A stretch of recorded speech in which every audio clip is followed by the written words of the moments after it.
بسم الله الرحمن الرحیم. موږ سره په بعضې ټایم کې ډیټا په ټیبل فارم کې یا بغیر د ټیبل فارم نه ګیون وي.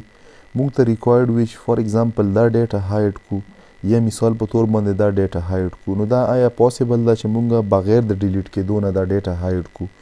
د دغه لپاره اسانه طریقه ده دا چې کوم سیلز کې موږ غواړو چې دا موږ هایډ کړو، دا به زه سلیکټ کړم، کنټرول 1 به ووهغم. په کنټرول 1 باندې ما سره څه شي د سیل چې کوم فارمیټینګ دی دی موږ سره انیبل شي.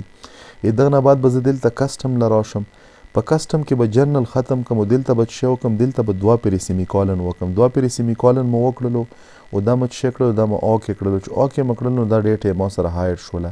اولنۍ طریقه چې کله نیومریک ډیټا تاسو هایډ کوو، کنټرول 1 کسټم او کسټم کې به بیا چې کوم جنرل وي جنرل به کټ کو او پوزه کې به 2 پیرې سیمی کالن ولیکې، نو په باندې به ما سره دا هایډ شي. دا مو ریورټ کړل لکه زه وغواړم چې ما سره څه وشي، ما سره سټرینګ ټایپ ډیټا هایډ شي. زه به دا سلیکټ کړم، سلیکشن نه بعد به کنټرول 1 ووهغم. کنټرول 1 نه بعد ما سره کوم د سیل فارمیټینګ دی دا انیبل شولو. کسټم له به راشم، په کسټم کې به جنرل ختم کړم.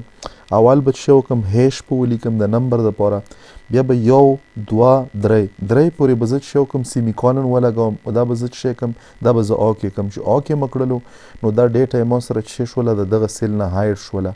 کله هم چې تاسو سټرینګ ټایپ ډیټا دا هایډ کوو نو یغه دپاره کنټرول 1 کسټم، په کسټم کې به لاړ شي، هیش په د جنرل په ځای باندې ولیکي او 3 پیرې سیمی کالن.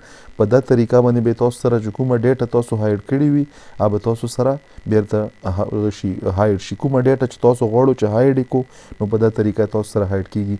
سټرینګ ټایپ ډیټا هم تاسو هایډ کولی شو، نیومریک ټایپ ډیټا هم. نیومریک ټایپ ډیټا هایډ کېدو دپاره ډبل ټایم سیمی کالن، او چې کله تاسو سټرینګ ټایپ ډیټا کوو نو نمبر او بیا پسې 3 ټایم یا هیش او 3 ټایم پورې سیمی کالن، نو تاسو سره به د سټرینګ ټایپ ډیټا هایډ شي. امید ده چې تاسو ته به اوس کلیر شوی وي.